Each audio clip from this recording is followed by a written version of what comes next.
Good evening, legends, and thank you for joining me for another episode of Chat with Matt.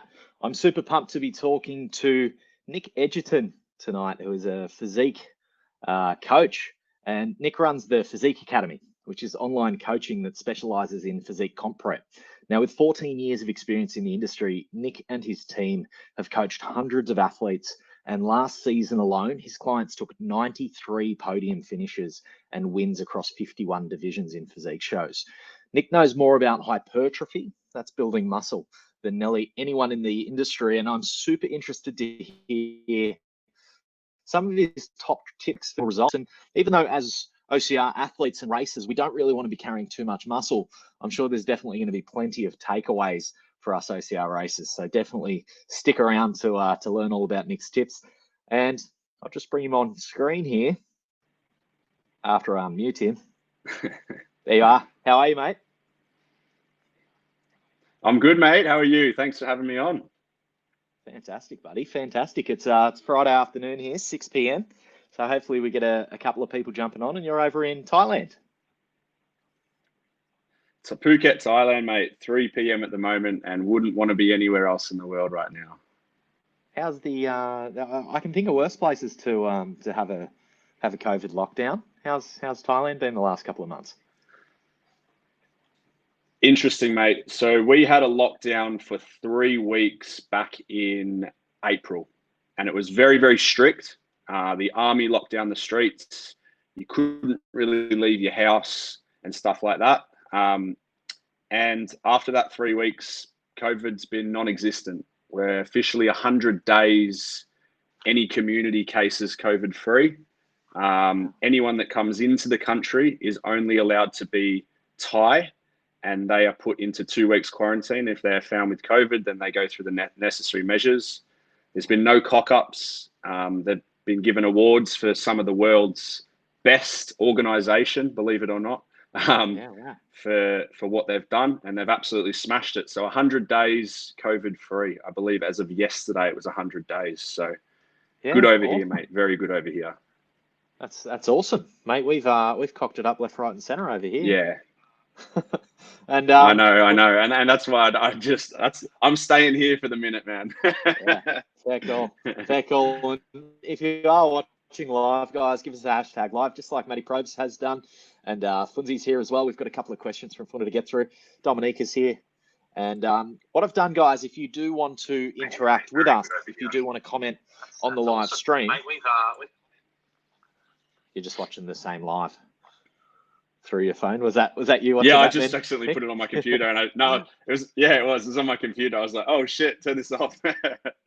I do it when I'm doing live, like my client lives, and I'm streaming on the laptop, but then I watch it on my phone, and I'm watching myself talk with like a 10-second delay. That fucks with my head. So if you are if you do want to engage with us, guys, I've just put a comment on screen, and I did type it into the comments. It's just that fact.believe.tv. And if you do click on that, there's a quick little login. And what you'll then be able to do is log into the software Be Live so that we can bring your pretty picture on screen when you ask questions and when you engage with us. So definitely this is an open forum. I've got a heap of questions that I'm going to get through and ask Nic, but if there's anything you guys want to ask, fire away and we will get to them. So, mate, how have you been keeping busy, Nic, the last couple of months? I literally just been working, mate. Work, gym, beach. So out where I stay in Thailand at the moment, it's some people might know it, some people might not. It's called Soi Thaiad, and in there it's a street. It's like a fitness street. People come from all around the world to come and live here and train here, and all sorts of professional fighters and everyone. And there's about 10 gyms all the way down the street. Health food restaurants everywhere, protein shacks, supplement stores, everything you could possibly need if you are obsessed with training, like most of us are that are watching this, and myself and yourself. And so it's pretty much a fitness, fighting, and bodybuilding heaven out here. As you know, we've got beautiful weather, beautiful beaches, nice people. It's relatively cheap. So, it's been a very, very relaxed few months for me. And it's just been work, gym, service clients, work on my business, and just stuff like that, mate. And I love it. You know what I mean? I wouldn't have it any other way. It seems nice, basic, but that's exactly the way I love it. So, Mate, you know, we're both obviously online coaches, and that sounded pretty good to me. Unfortunately, we can't travel, but mate, come over. You might, yeah, you I might know. send me I know. over there one I know. day, mate. It's yeah, it's Mate, amazing, and happy dude, to help. I've had people that have come out to visit me and stuff. So, yeah, mate, you're in a coaching space, where I suppose there's not a hell of a lot of parallels to what I do, but one thing that would have hit you guys pretty hard that's hit is all our events are off. All of our events have been put on hold because of the social distancing with COVID. I imagine that's hit you know your guys and you pretty hard. You know, what's the impact been for you guys in 2020? Yeah, look, great question. Really, really good question. And what I said to my athletes when we had this whole worldwide show cancellation and event cancellation, if you want to call it, is those that stay strong now will finish better in the future. So there's the difference between the champ and there's the difference between the man that just shows up or the person that just shows up. And the champion will continue no matter what life throws at them. They won't throw their hands up and go, oh, fuck it. That's it. I'm done. You know, you got to roll with the punches. Look, I work with some high level amateur and pro athletes. And for me, it's really important that they need to understand that I'm with them in the champion mindset. When lockdown happened, did I stop training? Absolutely not. Did any of the athletes I was working with? Absolutely not. Yes, we had to shift about what we're doing. So I work with the athletes, you know, I work with two phases. There's competition prep and there's off season. I like to call it progression season. And I just said, look, imagine how good you're going to be while everyone else falls off. Imagine how good you're going to be if you stick on track and you do everything in your power that you possibly can. Hey, most of us got put out of work. Most of us have more time on our hands now than ever, right? Yeah. So why wouldn't I couldn't imagine not using that time to do something, whether that's, you know, training or some sort like that. Now, all right, a lot of the gyms got shut down. Okay, fair enough. So I went out just before that happened and I probably spent $1,000 Aussie dollars on some home gym equipment. I bought some adjustable dumbbells, a bench, resistance band, and a pull-up bar. Yeah. As best as I'm going to possibly get. And there's a lot you can do with that. And the people that stayed strong through that and continued to push, continued to diet, continued to do their supplements, their training, their cardio, they're the ones that are coming out on top. And this is why right now, especially in the UK at the moment, my athletes there, shows are going ahead over the next couple of months. And these guys are sitting in ridiculously good positions because, don't get me wrong, they had their doubts at their time. They thought, oh, shit, this is the worst thing ever. What am I going to do? And I thought, flip that on its, you got to change the lens on that. Flip that on its head and imagine how good you can be compared to everyone else that's running away. You've got a whole year now to better yourself and you've got more time. However, there was a lot of stress and anxiety because of obviously everything that's going on. And this is what I said, look, there's nothing, you can't control this, right? You've just got to do what you've got to do and just switch off the news, man. Like, I haven't watched, it sounds ignorant, but I haven't watched the news or read a newspaper in probably 15 years. All right. Some people go, oh, that's very ignorant. If I need to know about it, I hear about it. And I don't need the extra stress and anxiety. I want to become the best version of myself so the people I work with can become the best version of themselves. So did I have a massive impact loss to my business? Minuscule, very, very minuscule, because we took the mindset of we're going to get through this together. Yep. And, you know, we've stuck tight as a team. And, you know, we've come out the other side better than what most people have. And I don't mean to sound patronizing or anything for those that put their hands up. Look, it's your journey, it's your race, your pace, you know.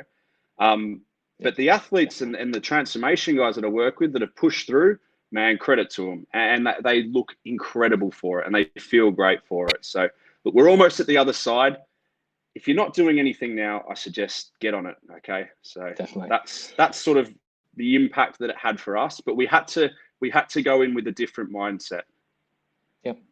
You have to pivot, right? And I speak to a lot of the front runners of the sport that I'm in obstacle racing, and speaking to some of them, it's like we've never seen, or in the last couple of years, the whole time the sport's been here in Australia, we've never seen a block where people can train for 6 months without an event. We've never seen a period where people can really get that focused in on a program. So you're going to see who the champions are at the end. Mate, so good. And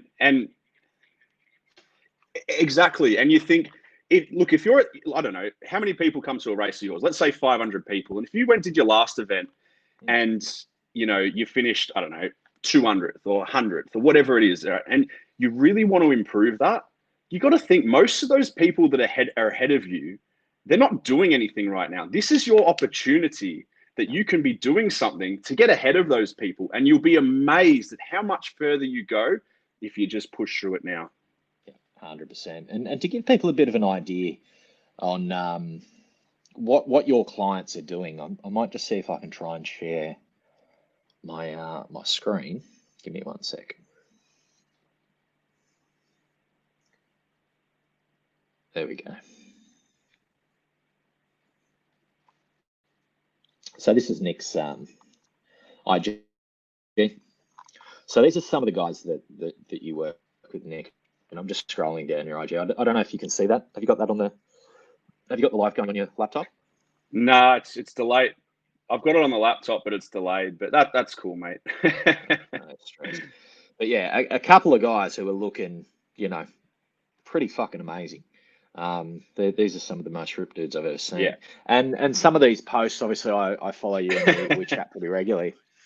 Some of these guys are posting that they're keeping in this form with no gym equipment at home, which is pretty fucking incredible. Yeah. Well, I asked my athletes to go out and get some limited equipment, and I put together a limited equipment training program for that. And obviously I included that with them with in-video links to the exercises on how to get the most out of it. Because I'm very big when it comes to training, muscular contraction first. You might not be able to lift the heaviest weights when you're training at home, but if you can really train yourself to get that muscular contraction, once you do get back in the gym and you start hitting those heavy weights, your body's going to be ultra responsive because you've already learned how to contract with the muscle. Yep. I don't know if you're still there, Nic. You've just disappeared for a sec. Yeah, I'm here. Nope. I shouldn't have. Just see if you can log back into that chat, man. I'm not sure what's going on. I can still hear you. Okay. But you've just disappeared. Okay, 1 sec. Okay, I'll just jump off and come back on. Yeah, cool. Sorry about that, guys. A few tech difficulties. A couple of guys jumping on. Make sure you do ask your questions while Nic just takes a second to reconnect. And we've got a couple of Facebook users who haven't logged in. So what you want to do, guys, is just log into Be Live at that link there in the chat.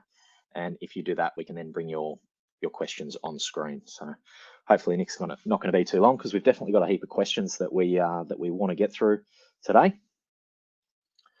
And here he is now. He's just jumped back in. We're back. Sorry about that. No stress, man. I don't know what happened. No idea. But you're back. So I've got one of your guys, Michael Straker. Says, yeah. How you doing, guys? Hey, coach. One of your boys. Big Mike, Marcus Seeger's here live. We've got a couple of other people. Somebody says Matt Moore is good for a question. Hey, let me think. A couple of other people that are live. So as I said, just log in at that Be Live comments so you can engage with us. So we can bring your questions on screen. Matty Pro. The only other thing is, for questions for those listening, don't hold back. I will talk about anything. So We don't hold back. there's no. I'm a very, very open book. So don't hesitate to ask any questions. Yeah, my followers don't hold back, man. Good. Like attracts my like, man. I don't hold back, so I don't think they do either. Good. Matty Probe says you're very motivational, so he is, man. He is. Give him a follow over it. What's your IG, Nick? It's at Nic Dream Team Edgy, but that's NIC, so not NICK. I'm just going to copy paste it because that confused me already. Cool. There we go. I've just put it in the comments there. So give him a follow, guys. Some truly amazing bodies that Nick works with.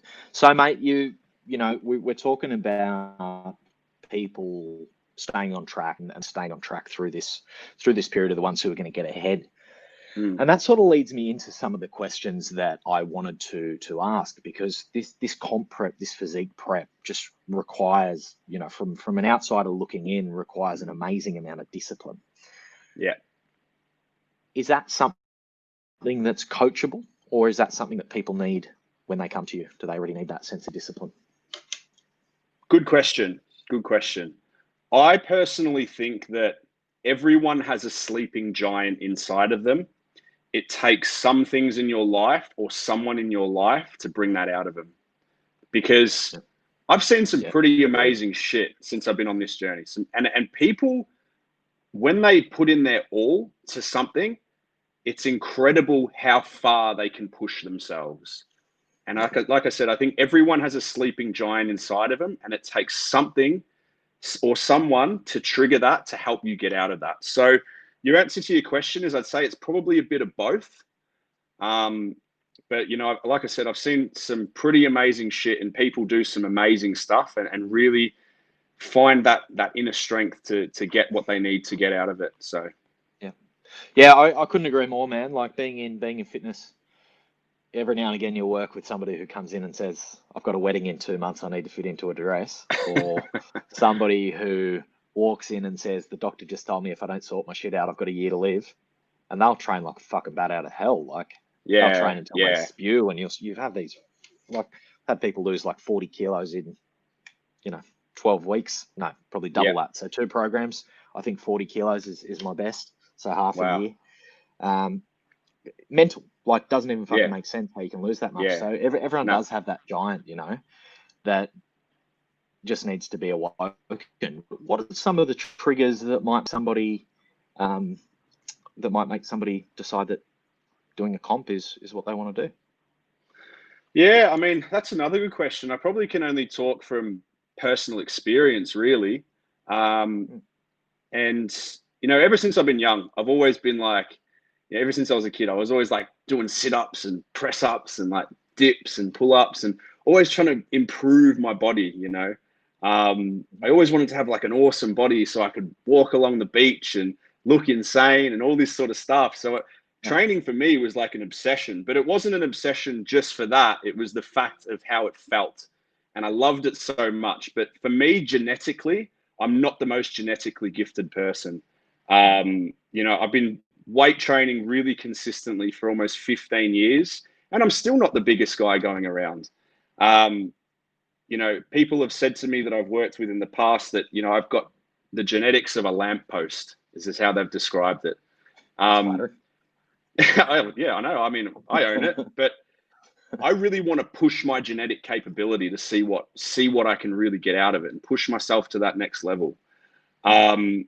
So I've always been intrigued by, I'd say, bodybuilding back in the day. And I was always like, their bodies are fascinating. Like, it's like, wow, how do they get to that level? And so I'd always train and learn about it all the time, and the nutrition and the training side and the supplement side of things.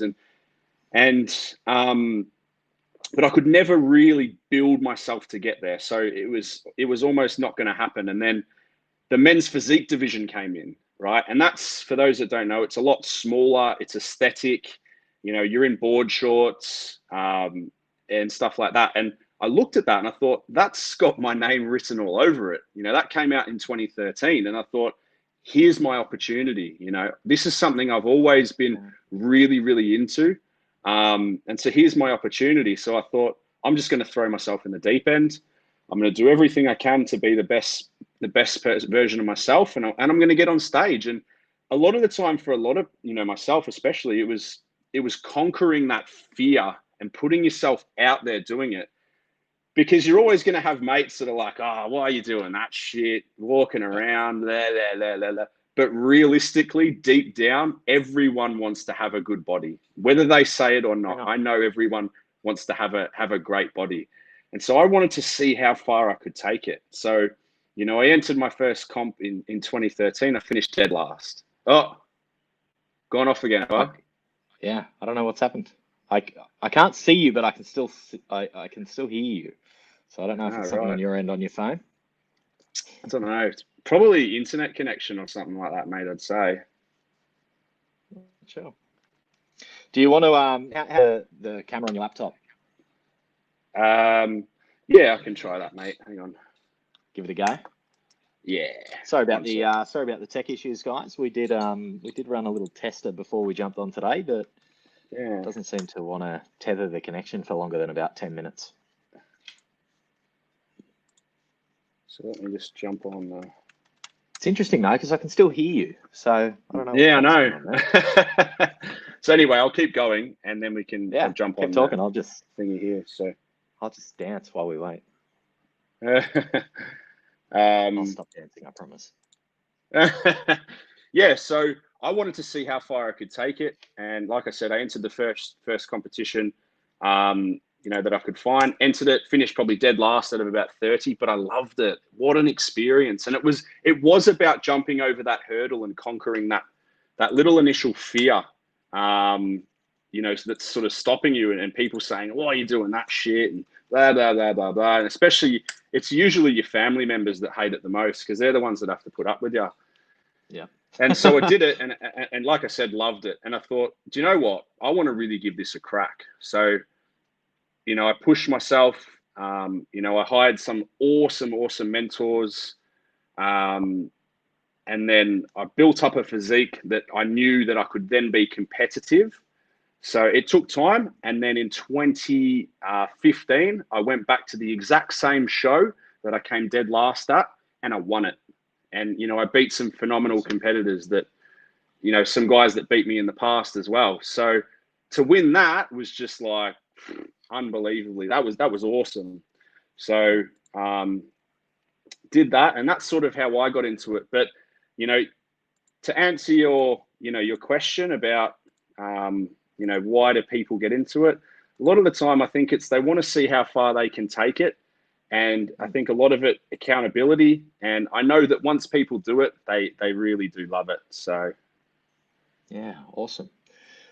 It sounds to me it almost sounds like there's a similar pathway for say getting into this type of thing compared to getting into OCR, in that people sort of look at it and there's like extrinsic motivation to get in, right? So they want the finish line photo, they want the medal, they want the finisher T-shirt, they want to be able to tell their friends they've done it.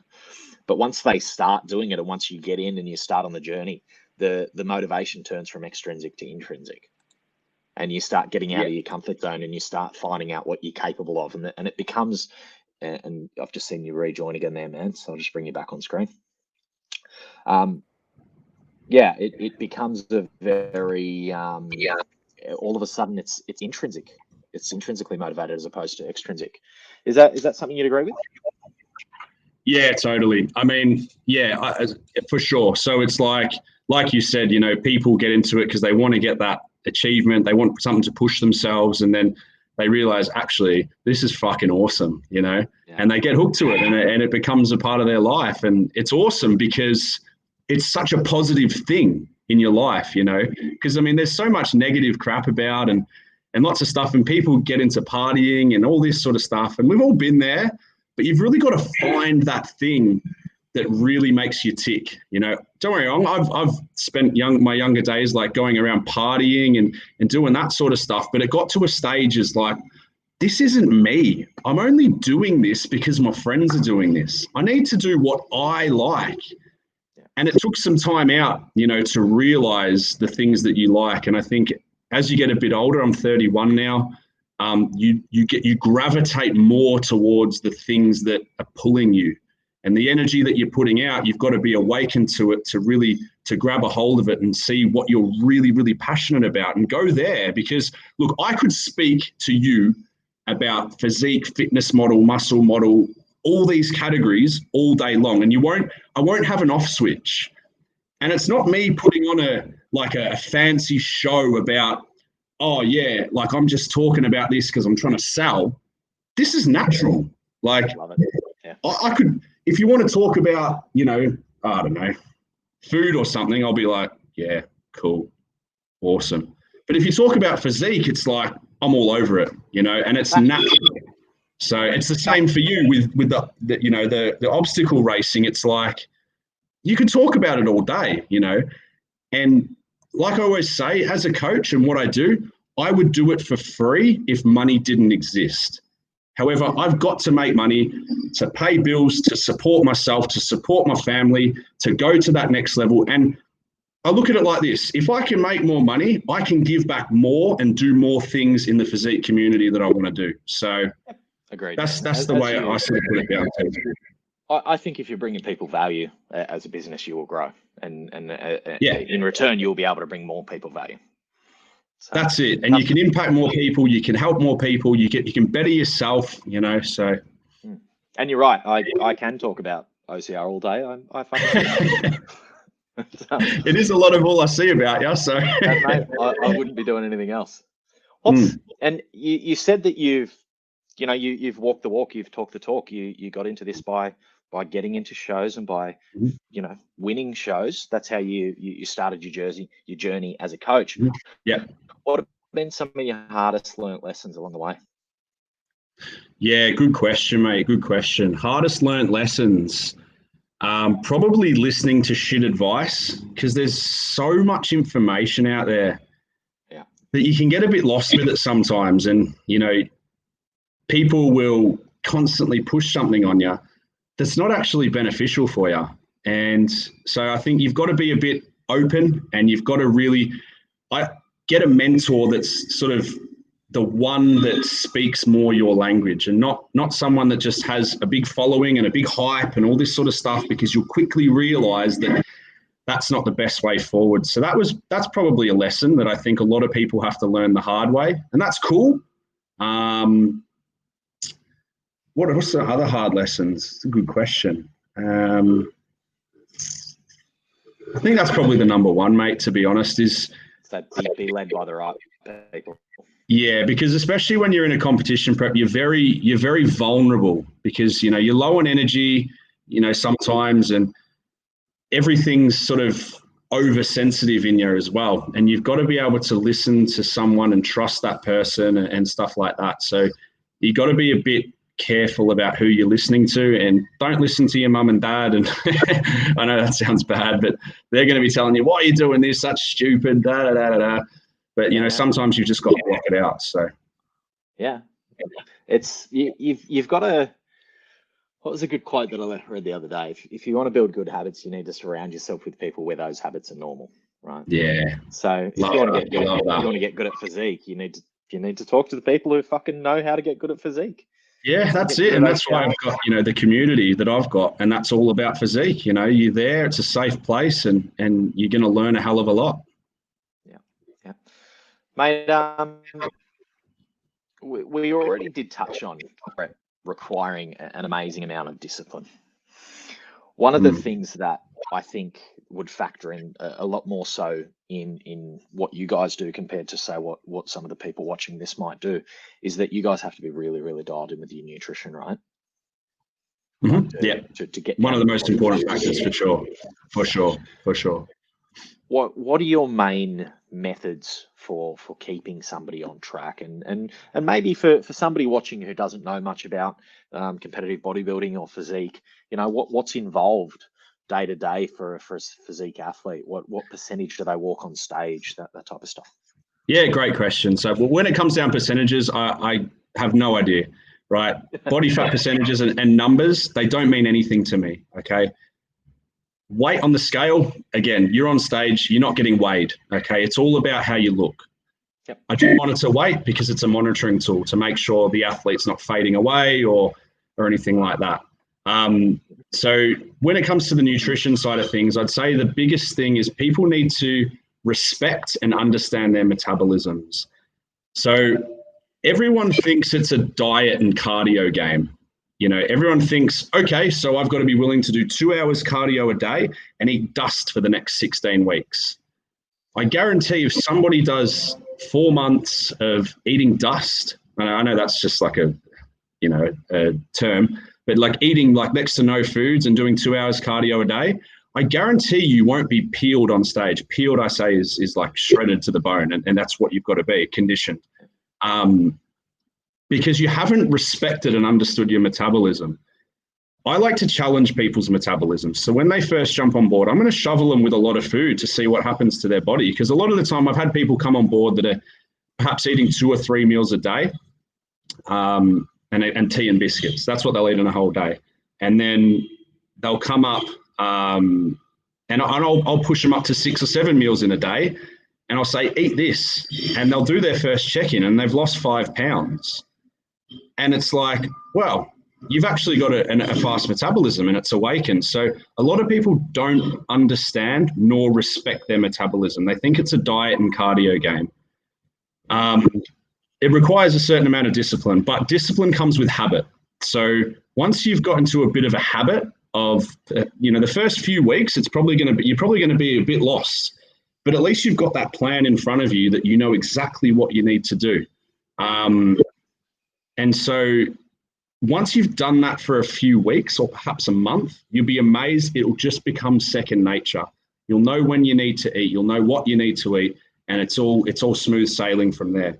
The way I monitor my guys and girls is they'll check in, at the start weekly at, that's let's say 16 weeks out. And I'll change their food plans here, there, and everywhere. I'll make them cycle their carbohydrates. If they've got a lagging body part, I'll put extra foods on that day because that's the area we want to bring up. As they get a lot closer and they get a hell of a lot leaner, I have to monitor them much closer. From about 8 weeks out, they need to be checking in every 3 or 4 days because a week then becomes too long. It doesn't matter if coach says, I back my methods, because your body can change very, very quickly as it gets very, very lean. And it's the last sort of 7 to 10 days with my guys, they're checking in 3 times a day because your body can change so rapidly all the time. And I think people aren't sort of, and you as an athlete, if you're just looking at yourself, you'll never look at yourself the way someone else with a good eye for detail can. Impossible. 1 minute you think you look fat, 1 minute. What was that? Sorry? It's very hard to be objective with yourself. Yeah. 1 minute you think you look awesome. The next minute you think you look like a fat sack of shit. So it's very important that I got to monitor the guys closely. So again, discipline comes with habit. Trust the process. Allow it to become a habit, and you'll be amazed at what you can actually do with it. Yeah, cool. Yeah, so I want to just touch on something else there with the nutrition. The only other thing is that everyone thinks it's a chicken and broccoli game too. So it's a chicken broccoli. And it's actually one of my questions here. Oh, great. From Funda. Literally, the question was, we see so many bodybuilders just eat chicken, rice, and broccoli. Is that the only way to get shredded, or is that just a myth that's been going around? So, yeah, look, great question. And I can put a really good insight onto this. So first of all, look, chicken and broccoli is okay. But if you've done a food sensitivities test or a food allergy test and it's come back and it says, chicken's a no-go for you, rice is a no-go for you, broccoli's a no-go for you, and you're going to spend the next 16 weeks eating chicken, rice, and broccoli, your body's not going to do anything because it's not going to use the nutrients from the food because they're a red light object. So a food sensitivities test will determine what foods you can and can't have. Secondly, I'm not going to feed an athlete fish if they're just like, ugh, right? There's other things you can have instead of that. So it's all got to be what's digesting and sitting well for the athlete, which again is on feedback. We set them a plan, we ask for feedback. From there, we make the correct decisions from there about what to eat and what we don't want to do. Now, when it comes to, I'd say your 3 biggest meals need to be meal 1, pre-workout, and post-workout. Meal one, I like to cover everything: proteins, carbs, and fats. Okay, I like it to be a big meal because you've probably done your cardio in the morning and you need to then replenish everything that you've killed yourself for, especially your glycogen stores, because if you don't, you're going to struggle very well. I know a lot of people that won't implement carbohydrates from a meal one, which I think is ridiculous, because in cardio you do burn a few glycogen stores, and you need to replenish that with some glucose, which is your carbohydrates. I know that sounds a bit like, whoa, what the hell? But bear with me for that. Athletes, as far as like endurance athletes, pretty high carb intake. Yeah, for sure. With your pre-workout meal, again, you want to have probably a lower bit of protein because we don't want to get too bloated. Heavy carbohydrates because we want to make sure those glycogen stores are full, and a little bit of fats to slow down the spike of insulin, because fats will slow down the spike of carbohydrates. And that's what we like to do there. Post-workout, we want to grab quick-acting protein. It's very digestible, and that's why protein shakes are awesome. Okay, some people will sit there, I'm lactose intolerant, I can't have whey isolate. You can have hydro whey isolate. There's no lactose in a hydro whey. So there's a good tip for people there. Yeah, so if you look up a hydro whey, it's been refined even further to take all the lactose out of it. And then what we want to do is have a fast-acting carbohydrate. So anything that's low in fat, high in carbs, a little bit of sugar is fine. Something like a low-fat kid's cereal, bagel and jam, Rice Krispie Square, something like that, because we want to replenish the glycogen stores that have been burned. And also that will help turn on mTOR, which speeds up the muscle protein synthesis, which is the recovery rate of your muscle. So you want to bury fats in your post-workout because you want to get those carbohydrates in as quickly as possible. So I'd say they should be your 3 biggest meals of the day. And I usually work off a basis of 6 meals a day. They're not 3 big meals and 3 small meals. They're all quite consistent. But it's, that's sort of, I'd say your 3 big ones is your breakfast after cardio, your pre-workout, and your post-workout. Yeah, cool. And it's not just chicken and broccoli, it's what's digestible for you is really, really important too. Cool. We've got a few questions that I will just run through quickly. Just of course, mate. Buried in the comments there. Yeah. Somebody who hasn't logged in, so we don't know who you are, but I'd love to do a physique show one day I'd love to do a physique show one day. Where could a beginner learn the basic poses? I'm 178 centimeters tall and usually weigh around 70 kilos as a male. Is it still possible for myself to compete? And which class would best suit myself? Right. So posing, do you know? I do, yeah. So I do some online posing sessions, but only for the athletes that I've been working with. Otherwise, I usually recommend them to some people that I know in certain countries to go and assist them with that. What question? There was a few questions in there. So do you want to break it down a little bit? Or yes, I think we've answered those. So I'm 178 centimeters tall, usually weigh around 70 kilos as a male. Is it still possible for myself to compete, and which class would best suit which division? Sure. Yeah, great. Look, it's impossible to say which class because I haven't seen your frame. Your weight doesn't mean anything. Some people have heavier bone structures, some people don't. 178 over 70 sounds like you're probably relatively lean, like you're not the biggest bloke. So you'd probably start at the bottom of men's physique. And depending how far and how hard you're willing to work and your genetic capability will determine which part you want to get to first. But it's very hard to just say, men's physique if I haven't seen you. So that's just guessing. So, I mean, that's sort of all I can give on that. And yeah, which class? Yeah, like I said, men's physique. So yeah. Cool. You did just say, you said something before about nutrition and metabolism. You also threw the word around genetics. So you said people need to respect their metabolism. Genetics, you're obviously stuck with, yeah? You're born with your genetics, and some people have got better genetics, some people don't. For sure. Metabolism, though, can that be changed and influenced? Yeah, good question.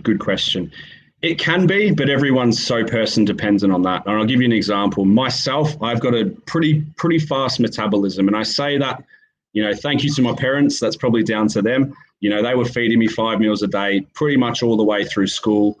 and all that sort of stuff. And they're all quite nutrient dense foods and heavy foods.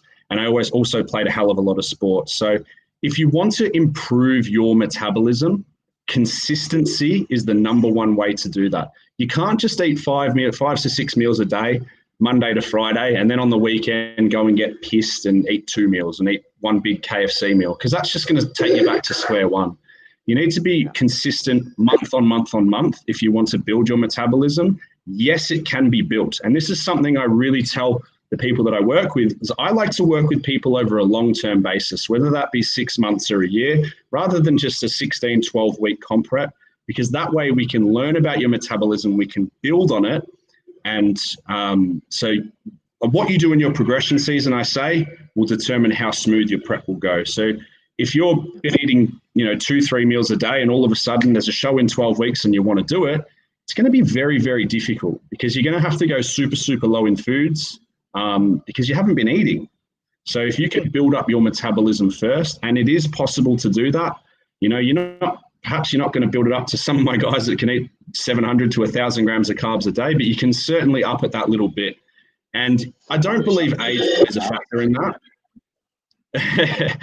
I really don't believe age plays a factor in that, because I've worked with some 50-year-olds that have, they're eating like absolute animals. And then I've worked with some 25-year-olds that metabolism isn't that great. So I really don't think age plays a big number in that, but it is something that you can really build, but it's got to be consistent.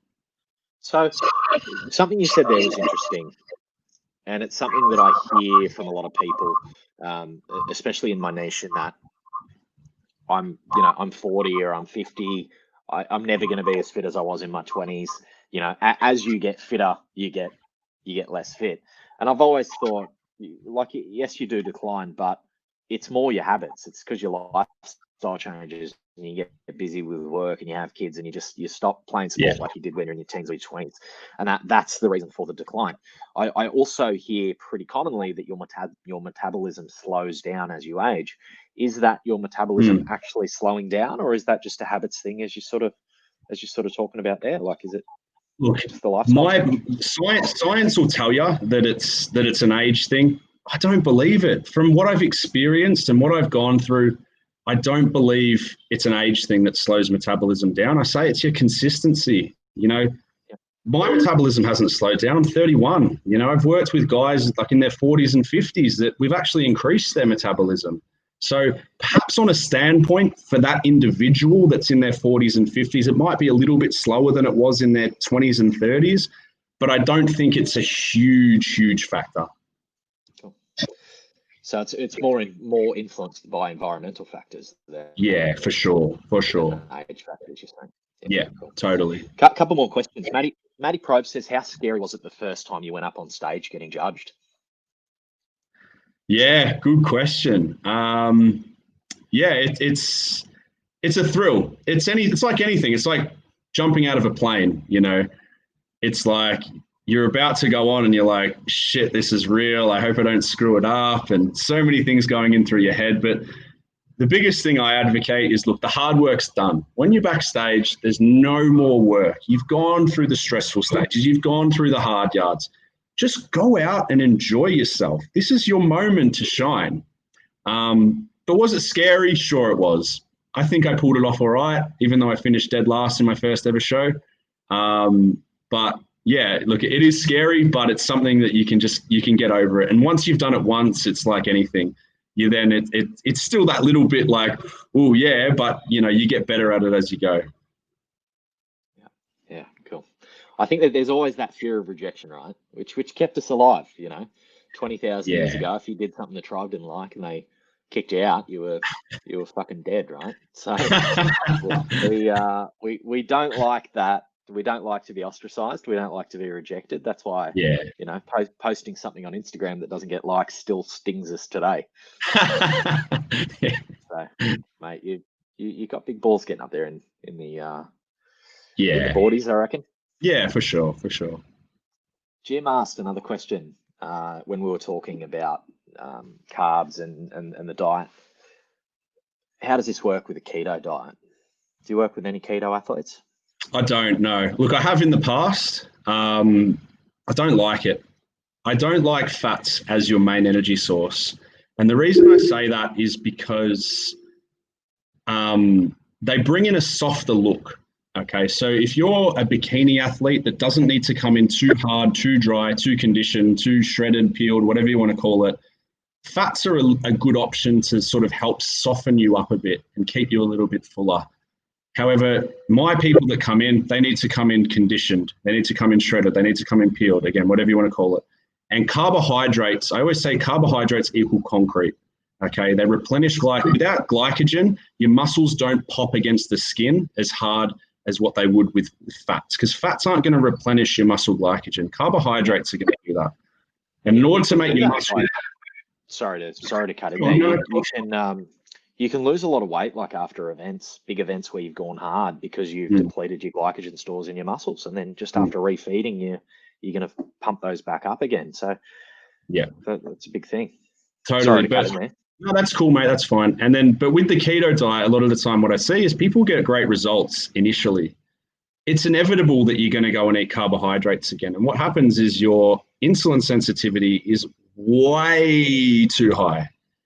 And so once you go and eat a big piece of cake or something like that, you're going to rebound a lot harder than what you were previously. I know the keto diet, I think it was last year, was really, really popular in Australia.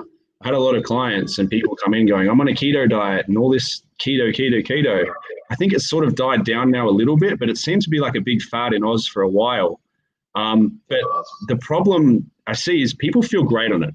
Okay, fats help with brain function and stuff like that. But again, I'm not looking like, yes, fats do have their place in what I do, but without carbohydrates, we don't get that fullness of the muscle to pop against the skin.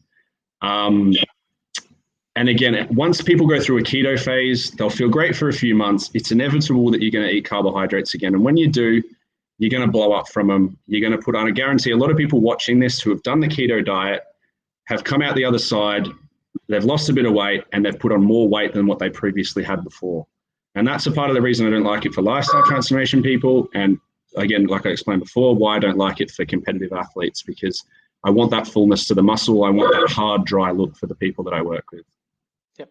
And I think if you're, like, from what I've taken from that is you are a coach who gets results and you see that as something that's going to hamper people's results. So you choose not to work with those athletes. Are there coaches who specialize in keto? Yeah, totally. Yeah, there's absolutely people that will do a keto diet for someone. I try, the first thing I'll always jump on a call with a person that wants to inquire about my coaching that does a keto, and I'll sort of just ask them a little bit more about it and if they would be open to using carbohydrates as a main energy source over fats. And if they're not, look, I'm probably not the best person for them. I'm not going to lie, because it's very, very difficult to bring someone in super, super hard, super, super dry, super, super shredded, just eating proteins and fats. Don't get me wrong, there's sometimes you do need to fuel up with carbohydrates and refeed and all that, but it's not enough to bring out that fullness in the muscle. And this is why I don't advocate it for competitive athletes. However, there's always going to be an anomaly for that. Okay, there's always going to be one guy, you know, that does keto that looks phenomenal. Okay, just know that that's 1 in 100. Okay, I'm talking to the majority generic population that won't get that result from ketogenic dieting. Yeah, cool.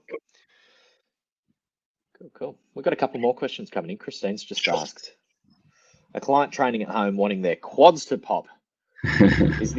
Is the only approach low rep plus heavy plus nutrition? Any other tips or comments to help? Thanks, guys. So Christine's coach that I know. Good question. I've had a very similar question come up recently, especially and females. They all want that quad sweep on the outer quads that gives them that pop to the muscle. And there's no direct answer to it. Training at home or training in the gym, it's no different what you're going to do. Okay, I don't advocate just heavy weight and low volume and all that sort of stuff. I advocate you got to cover all bases. So it's strength, hypertrophy, and endurance. If you can cover all bases in your muscle training, so that will be, you know, your low reps. There are going to be some sets your low reps. There's going to be some sets medium reps. There's going to be some sets high reps. You've got to cover all those bases to ensure the muscle's growing. there's no real trick to bring out your quads to pop. You've just got to hit them as heavy, as hard as possible, and try and hit them from as many different angles as possible, and really push through that pain barrier. I think a lot of the time, a problem I see is that people aren't really willing to push themselves to that real limit. Like, if you feel like, oh, I've just trained to failure, I guarantee you haven't. There's always 1, 2, 3, 4 more reps. And if you think someone's standing over you and training with you and pushing you, you will get that 1, 2, 3, 4 out. And that's what's going to make the difference. But I wouldn't say there's any direct approach to making your quads pop more. When it comes to the nutrition side of things, if you want your quads to improve, I would put more of your energy sources on that day. So that'd be perhaps a little bit more carbohydrates on your quad day, because then you're bringing more nutrients to that area to helping with recovery and all that sort of stuff. So that's why I like to sort of cycle my carbohydrates a lot with a lot of the guys and girls that I work with. If they've got an area that they need to bring up, then we'll put a little bit extra foods on those days of when they're training them. So that would be the only other thing that I'd say for nutrition. So hopefully that makes sense. It does. It does. Me personally, I bought a bike, like a mountain bike in February, just before COVID kicked off, and I've just been getting around on it. I'll get around on it for 2 or 3 hours on the weekend, and maybe a couple of rides a week. But my quads have just gone fucking bang in the past it does. 6 months. So well, you look at the cyclists, like Olympic cyclists, their legs are jacked. Like, so, yeah.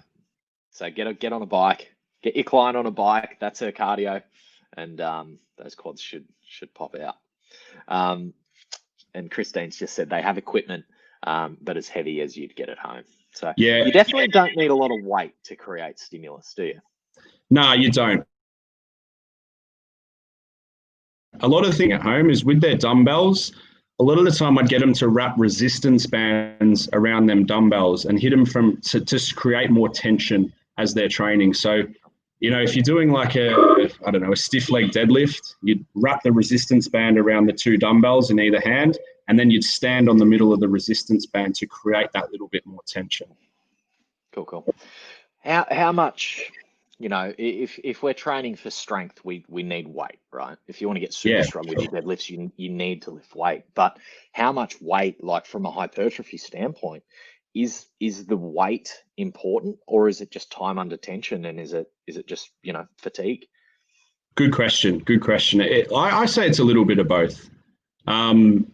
So what's the question? So the question is, do you need to get very, very strong? It's all person dependent.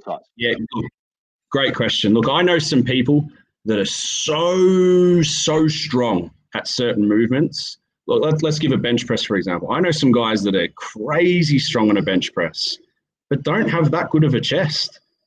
So it's all about the stimulus of what you're putting on that muscle, I say.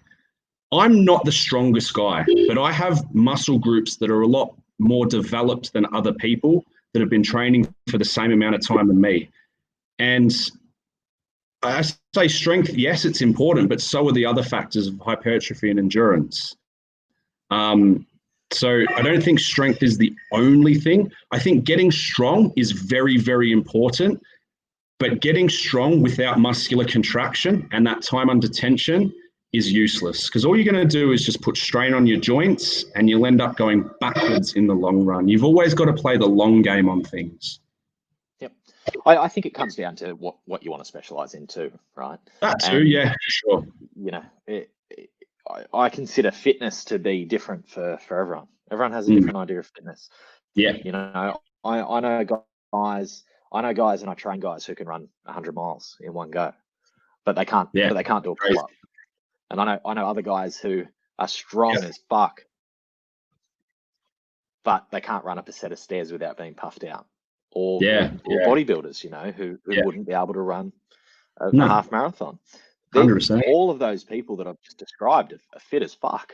But it just depends on how you specialize, right?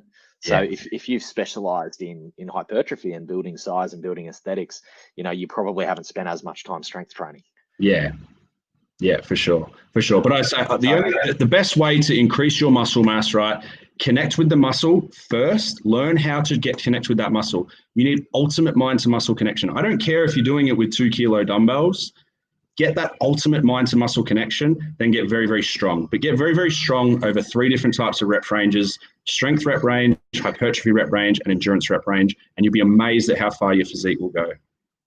Yeah, cool. How would one go about building that mind muscle connection?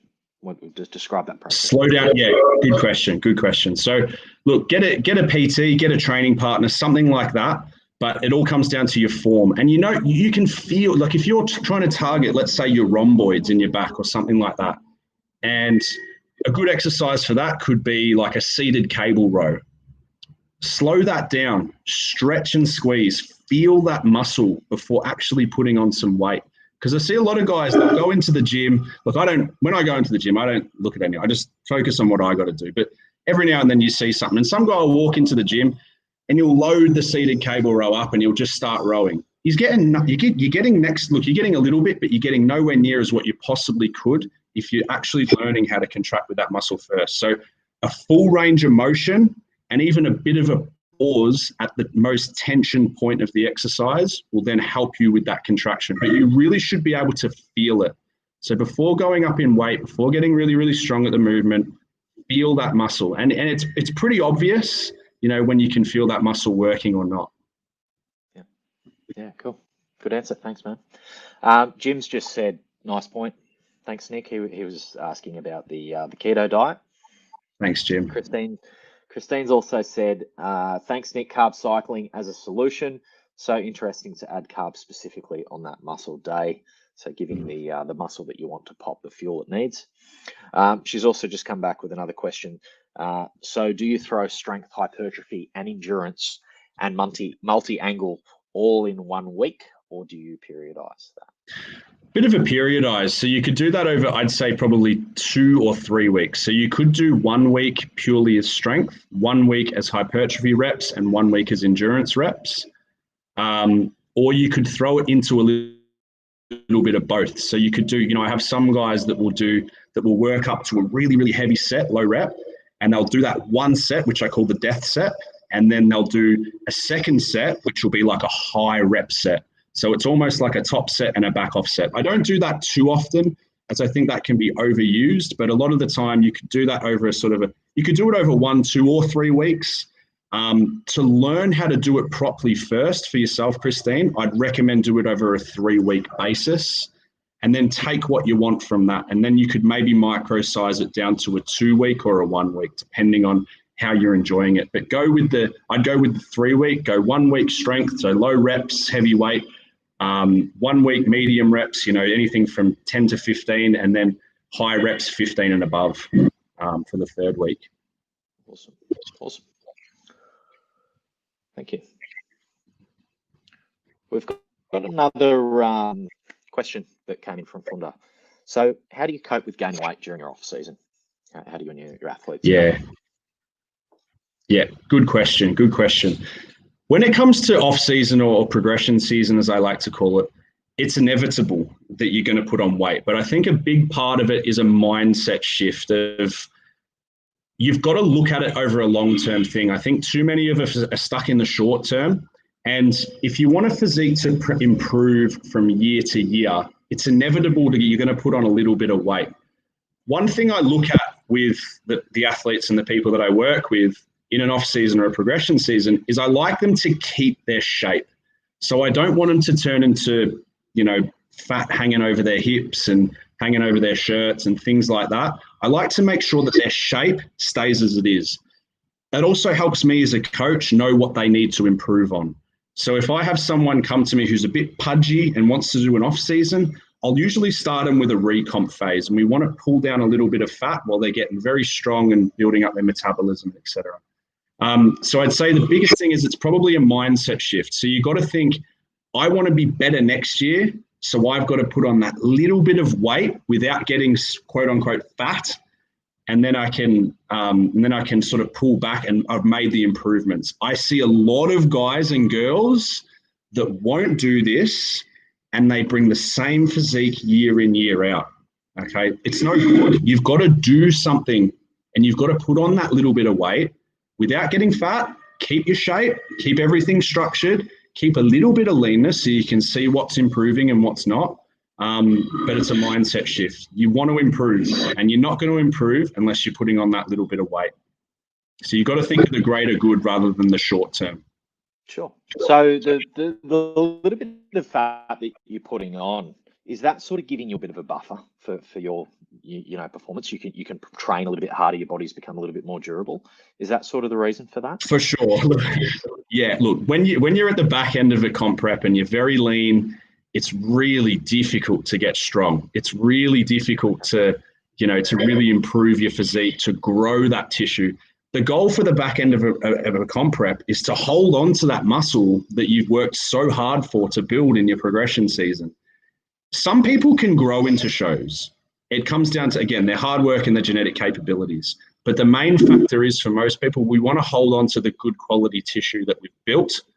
So in order to do that, we need to push on from there. So, so that's sort of the answer for that, mate. Yeah, cool. Makes sense.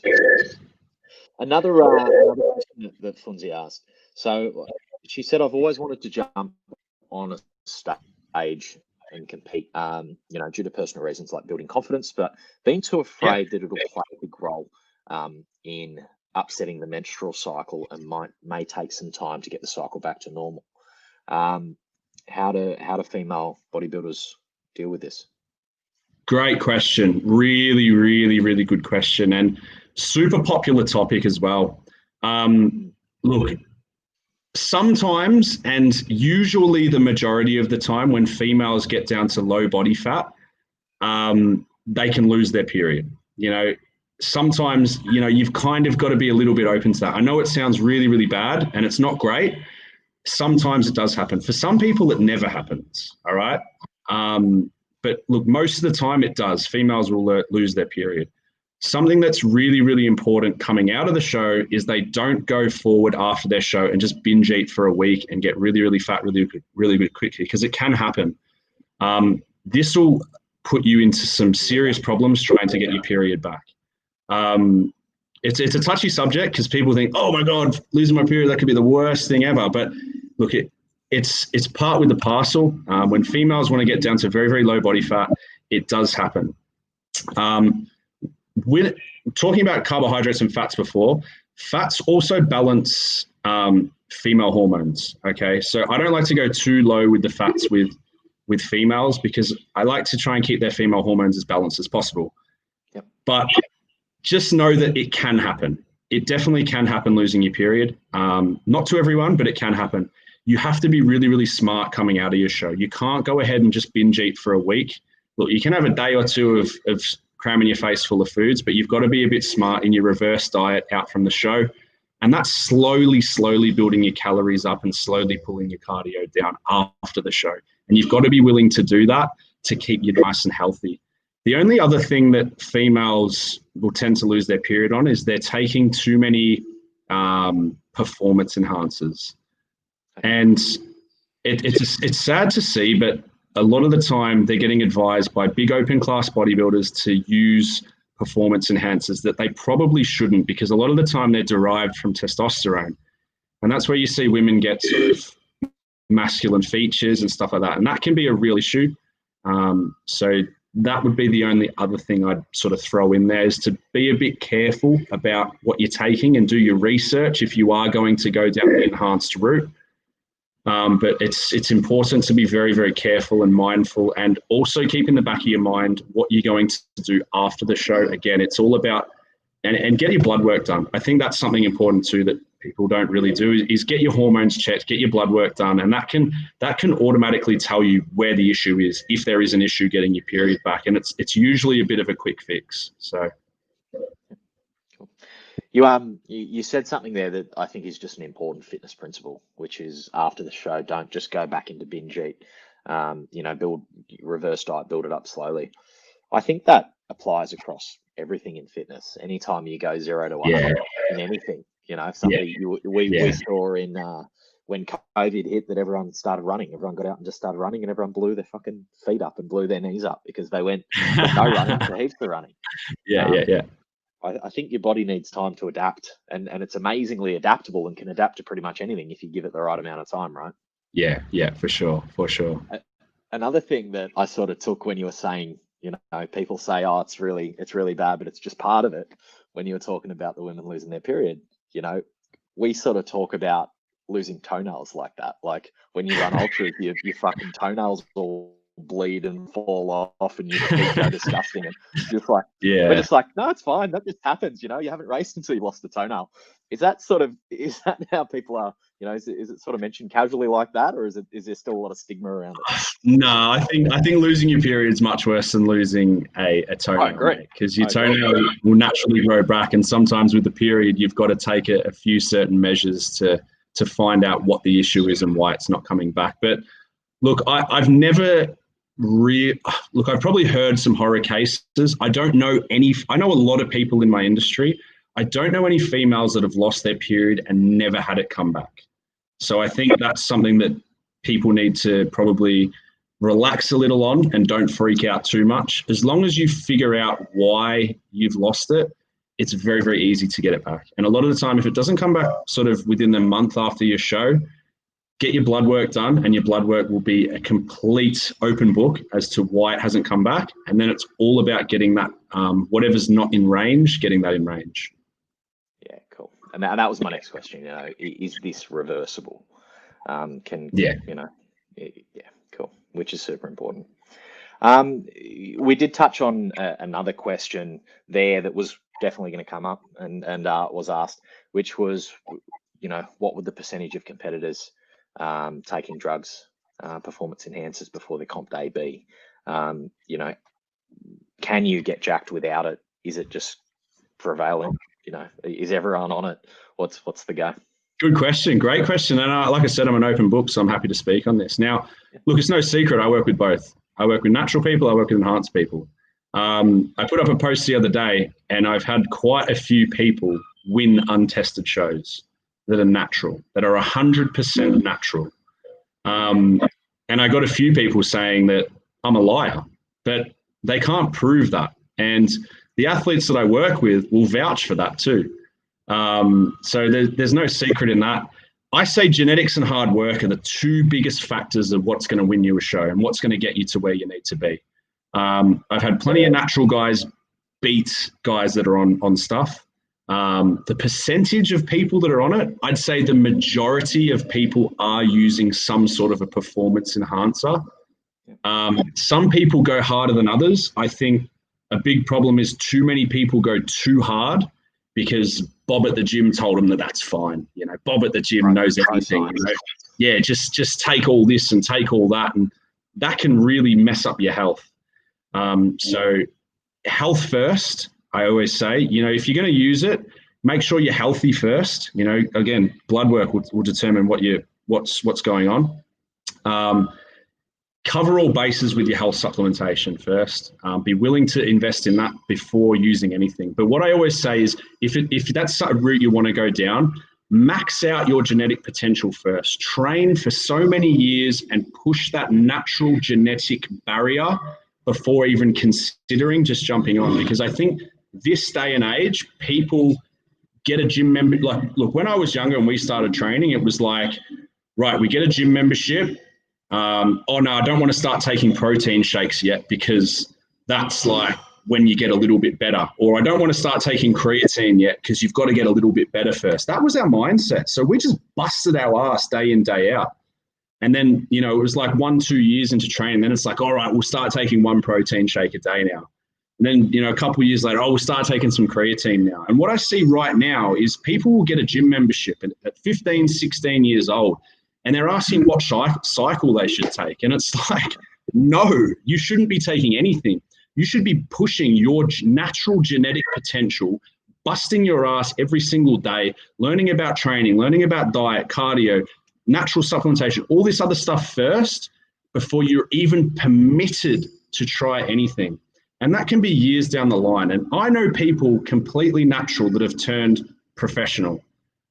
So I'm not saying that it's not around. It's definitely around. I work with both sides of the spectrum and openly say that. But we're very, very safe with it. And health comes first, because without your health, you've got nothing. So never abuse your health for a plastic trophy, because that's going to get you nowhere. If you can keep healthy, you've done your years of natural training and learning how to train and loving it. The performance enhancers aren't going to just automatically turn you into Mr. Olympia. What they'll do is they'll just put a little bit of icing on your cake. That's all it will do. But there's plenty of natural guys out there that are doing big, big things. So yeah, hopefully that answers all that one, Matty. Yeah. Are they just going to save you time? Is it just a shortcut? No, I can tell you it can send you backwards. If you do it too early, it can definitely send you backwards, because there's a lot of guys and girls out there, again, like I described before, they get their first gym membership and they're asking what cycle they should take. Then what happens is they take their cycle, then they stop taking it and they stop training. And it's like they'll go straight back to square one. They won't keep the gains that they made. They'll go straight back to square one. And all of a sudden it's repeat the cycle. Now we'll go stronger and heavier. Now we'll take more. And they'll do that for 3, 4, 5 months. Then they'll come off and they won't train anymore, because it's like they can't train without it, You've got to fall in love with the training, everything else first. If you can't do everything else first, I always say you're not permitted to use anything. Yeah, I think there's potential for a lot of mental damage there. You using that type of stuff incorrectly. I think you put yourself into some it can be, especially in your growing years, like your puberty years, especially guys, using it. I'd say 24, 25, 26. When you get that little bit late 20s is, if you really want to take it to the next level and you really want to go far with it, then that's probably the best time to take it. But up till then, just train naturally, train hard, train smart, learn nutrition, learn how to use all that stuff first. And then it'll become a lot easier for you, and you can stay a lot healthier. Yeah, cool. That's good advice, man. It's good advice. And definitely we are not advocating anyone ever do anything. But obviously Nic's in a sport where it is. Yeah. Nic's in a sport where it is, I guess, pretty common. And you've had to find ways to navigate those waters ethically and give people good advice that keeps them healthy. So it's good that you've done it. Yeah. Fonzie asked, what would be your first and best advice be for a newbie wanting to get on stage? Good question. I had this question the other day at an interview I did. I'd just say, look, get a mentor, man. Invest in someone that is the right person for you, gives the right advice, speaks your language, knows what they're doing, been there, done it. Get a mentor. It takes out all of the guesswork. It takes out all of the stress. They've been there, done it. They'll save you so much time, effort, money, headaches, stress, everything like that. Get a mentor to take you all the way there, and you'll be amazed at how much better your experience will be. That'd be my direct answer to that. Yep, mate, I couldn't agree more. Being a coach, and you and I networked under our business coach. Mm-hmm. So yeah, exactly. Yeah, couldn't agree more. Man, if you want to improve in your life in any aspect, find a coach that's going to point you in the right direction. So yeah, cool. Sorry, I'm just looking for these questions that I had all written down. What's your top 5 books, man? Are you much of a reader?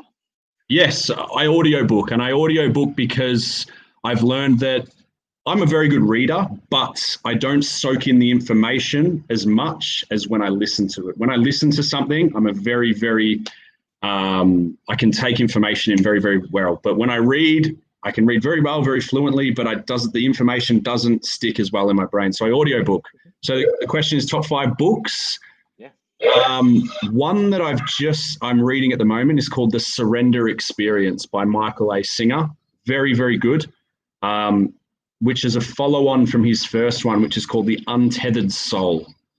It's all about sort of being open to opportunities, and sort of open to and keeping your eyes open for opportunity. Because I think a lot of people in this day and age, they walk around with their eyes closed. And it's like there's so much opportunity and so much things you can grab out there. And I think these books really put a perspective on that. So I listen to them, and I liking those two at the moment. I enjoyed Grant Cardone's 10X rule. I'm not a huge fan of Grant Cardone. However, I love his energy and his passion for what he does. And that's what got me listening to him, because I feel like when he talks about business, I feel like it's the same way I talk about physique. He could just do it fluently for hours and hours and hours without an off switch. So I did enjoy that. I haven't, no. I saw him talk with Gary Vee in Sydney. Cool. And yeah, he's just fucking, that energy is just off its head. Yeah, like just that passion, fucking being that natural, it's not fake, you know, it's not that fake passion. It's like it's right there, man. So that's why I enjoyed that. That was what else have I read? You Are a Badass at Making Money, not for this perspective of just making money, but the mindset. Yeah, awesome. Really, really awesome, because it's like, you know, it's too much. Like we discussed it before. It's like, I would do what I do for free, but I've got to make money that I can improve my services and give back more and do this and do that. And it's not evil to do that. So I think that put a lot of perspective onto that one as well. I think I found some similarities between You're a Badass at Making Money and Think and Grow Rich. Like I found Think and Grow Rich is like obviously written by Napoleon Hill back in like the 1920s. And it's pretty dated, you know, whereas Jen sort of covers a lot of stuff that's pretty similar, and she sort of uses a lot of those concepts. I found it was a but yeah, I was definitely a fan of that one as well. Yeah, and another one I really enjoyed that I listened to earlier this year was The Fear Bubble by Ant Middleton. Ant Middleton's like an old SAS soldier in the British guy. Yeah. Really good, and just puts a lot into perspective of sometimes we just need to kick up the arse, and an honest kick up the arse. It's called The Fear Bubble. Fear Bubble. Yeah. Cool. I thought that was good. And another one I really liked was High Performance Habits. I thought that was quite good also. Who wrote that one? I've seen that on the shelf. Brendan Bouchard. Cool. So there are a couple of books that I really enjoyed. Yeah, nice. Have you read Atomic Habits? Yes, I have. It was pretty good, but probably not my favorite, but it was all right.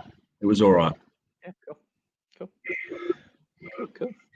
I'll type all those up in the comments so you guys can grab those and download those if you like, and look them up. What's your favorite exercise, man? I phase it. You know, sometimes I'm obsessed with squats. Sometimes I'm obsessed. I get it. Oh, am I off now? I think so. Oh, you're kidding. I thought we were going so well. I know. Well, I'm killing it here, and it's just taking me off the screen. Booted you again. See if you can open it up in another tab, and we'll get you joined back in. Yeah. But yeah, your favorite exercise? At the moment, probably an incline Smith machine bench press. Okay. Just cool. I've got you there. I'm just bringing you on screen. 1 sec. There we go. Why? Lost me again. What's going on? Hang on. Let me get this one open. 1 sec. I don't know what's happening because we're on your laptop now, aren't we? Yeah. And close that one. I wonder if it's the tech or if it's your internet or what the fuck's going on. Hopefully we're good. All right. We're here. So favorite exercise at the moment is incline Smith machine bench press because I'm just feeling it at the moment. I feel the ultimate muscular contraction and I'm making great progress on it. In the past, it's been squats. In the past, it's been deads. In the past, it's been freaking bicep curls. But it all just changes for me every few months because I feel like I'm improving a lot at a certain exercise. And that's when I really try and capitalize on that. Yeah, cool. What's the exercise that you see most people get wrong? Or Another.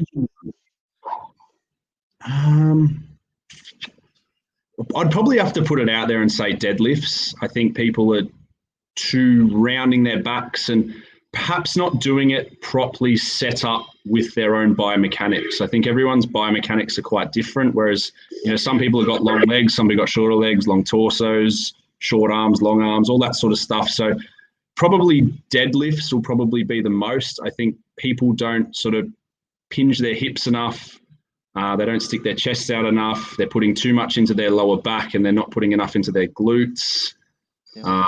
So probably deadlifts would be the biggest exercise that I'd probably see most commonly get wrong. But again, to get it right, a lot of the time is good to do it with someone that knows what they're doing and that can look at it through your biomechanics, because probably the way I do them and the way you do them, Matty, might need to be different based on 100%. The way, again, our bodies are set up.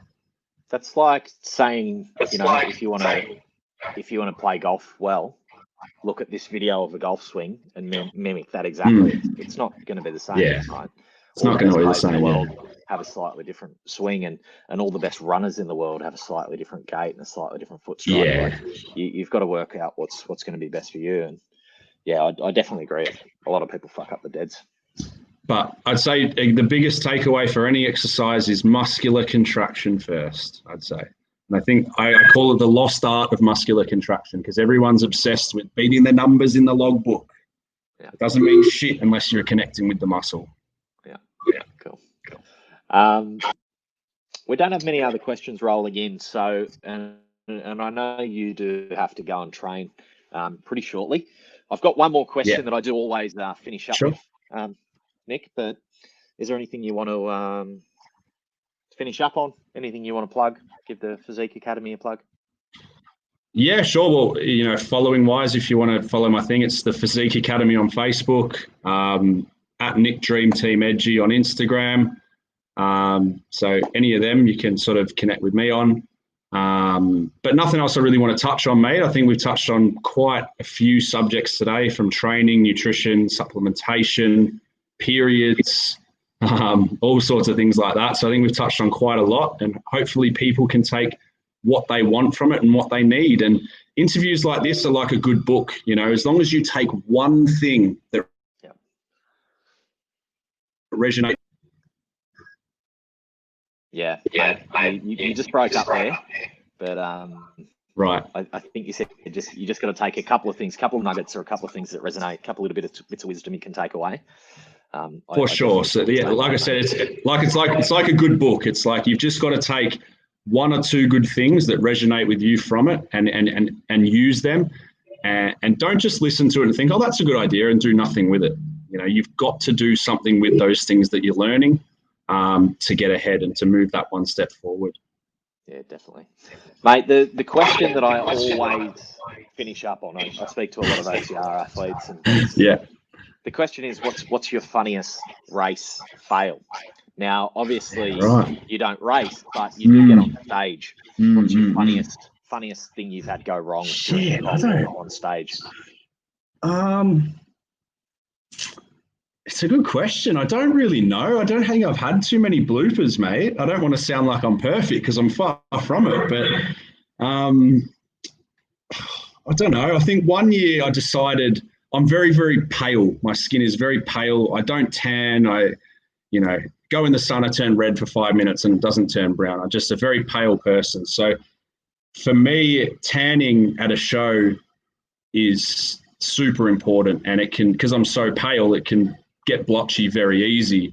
And one year I decided I'm going to save a bit of money here and not use the competition prep tan, and I just came in patchy as hell. Like, my tan looked awful. So one piece of advice from that would be use spend the money to pay for the competition, the federation that's putting on the competition, their tan that they recommend, and get the tanners to look after it. But I screwed that up one year and I never will again. And it's just a stress having to do it yourself and looking at it and all this sort of stuff. But looking back at the photos, it looked freaking awful. So it was like that. I mean, it's not too much of a blooper. I can't really think of anything that has happened like a massive, massive fail, but that was probably one of them, mate. Yeah. Is the other reason you nothing too exciting. Find Well, yeah, coaches. exactly. I always recommend all the athletes I work with use the competition preps tan always, because it just takes something to that little bit of street. You've worked so hard to get your physique. You don't want to go on stage with a shit tan. Yeah, agreed, mate. And mate, look, we'll wrap up there. As I said, I know you're going to go and throw some weight around and have a train this afternoon. So yeah, it's what is it, nearly 5 there. So, mate, thanks for taking the time to chat. I've thrown your socials in the comments there. So if thanks, anyone wants mate. to give Nic a follow, get over there and check him out. He's got some amazing athletes that he trains, and if you want to see some amazing examples of what humans can look like, get over there and check him out. Yeah. Yeah, and I'll wind it up there. So thanks everyone for tuning in. Thanks for having me, mate. And you stick around for a sec, Nic, and we'll chat after the stream stops.